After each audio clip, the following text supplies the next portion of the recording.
John, just seconds ago there was a huge explosion, and it appears right now the second World Trade Tower has just collapsed. All of a sudden I heard rumbling, and we all started running away from it. The glass like blew out and threw me onto the sidewalk, and I couldn't see for like 20 seconds. It was like holy hell coming down them stairs. And then when we finally got to the bottom, they were coming out on a mezzanine level there, and another explosion came right from it, just everyone flying. We stuck on the stairs for a while. We finally got down to the lobby. Then we get to the lobby, it was this big explosion. So I was real lucky. I don't know what happened to the people behind me when that blast occurred. And was actually on the 78th floor of the second tower, and was evacuating the tower, and experienced all these explosions and made his way back down.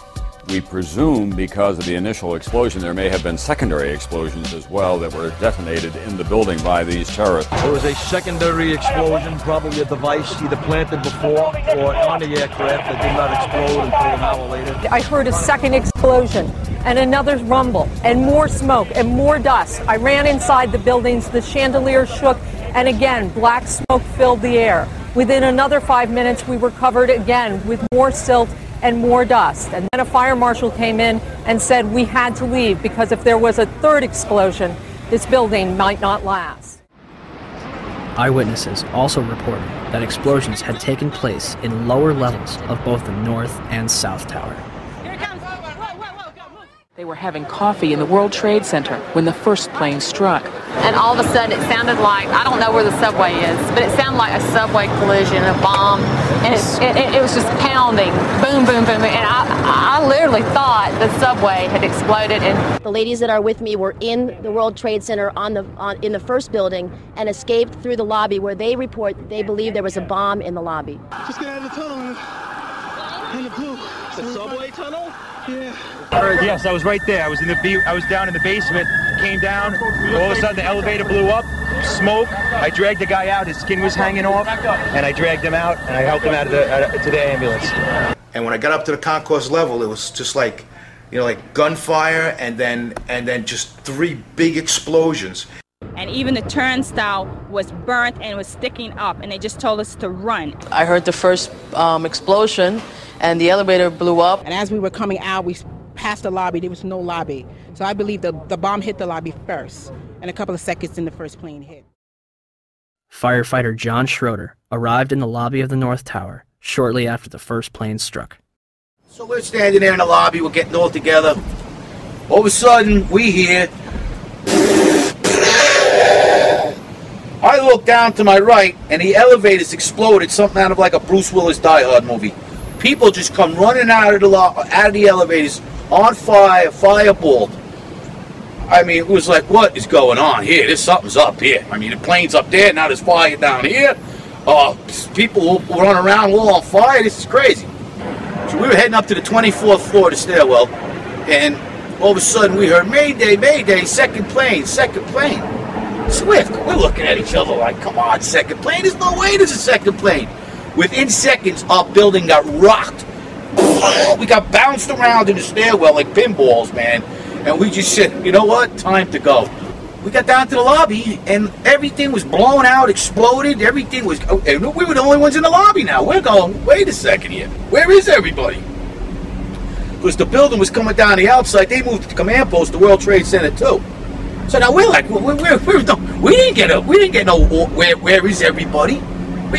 We were in the lobby. It looks like everything was exploded. Everything was gone. We're like, what is going on here? We didn't know. We were like, this is crazy. But for every window in the lobby to be exploded, I mean, them windows were like as thick as forget it. They were 2-3 inch glasses. You know, come on. They exploded out of the lobby. You know, something. It wasn't from the jet fuel. No way. The elevators exploded. They were down from the lobby. The lobby was over here. That should never have happened. Something would happen there, and that wasn't. We came down. It looked like a bomb went off in the lobby. There was no fire. It just looked like a bomb went off. So, how was the largest and most puzzling architectural failure in history treated? The steel from the World Trade Center was mostly shipped overseas, eliminating any possibility of independent investigations. New York City's Department of Design and Construction contracted 4 companies for debris removal. Each was assigned a specific zone and controlled and monitored by a 3-person team. The operation was so controlled that in November, each dump truck used for removal of debris was fitted with a GPS locator. One driver took an extended lunch break and was dismissed from the job. By April 2002, over 185,000 tons of debris had been removed from Ground Zero. FEMA's Building Performance Assessment Team was not even granted access to Ground Zero. They were granted a tour of the site in early October, but were forbidden from collecting samples or examining blueprints. Out of hundreds of thousands of pieces of steel, 150 were preserved at Fresh Kills landfill, from where FEMA conducted its investigation.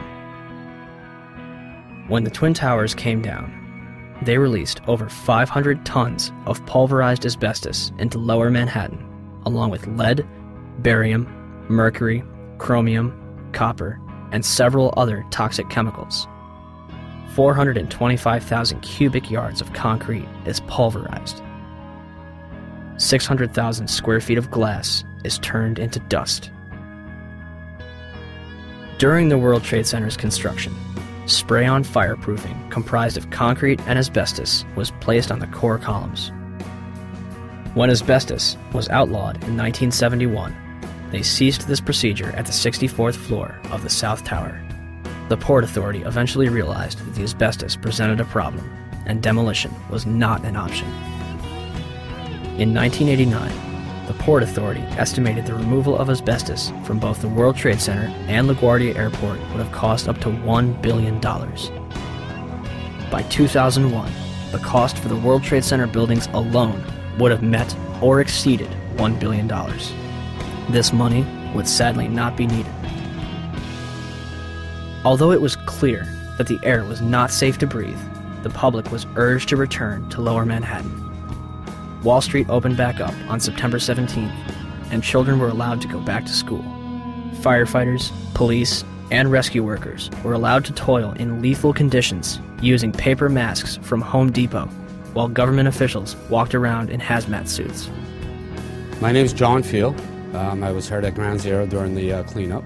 Wow, I was only there for 5 days before I was horribly injured, and I mean horribly injured. Leading up to that day, every day I was there, I complained that it was an unsafe workplace. Someone's going to get hurt. It just happened to be me. But I let everybody know that someone would get hurt. I was there for 5.5 days. Nobody told me to wear a mask once. Nobody gave a shit when that piece of steel altered my life.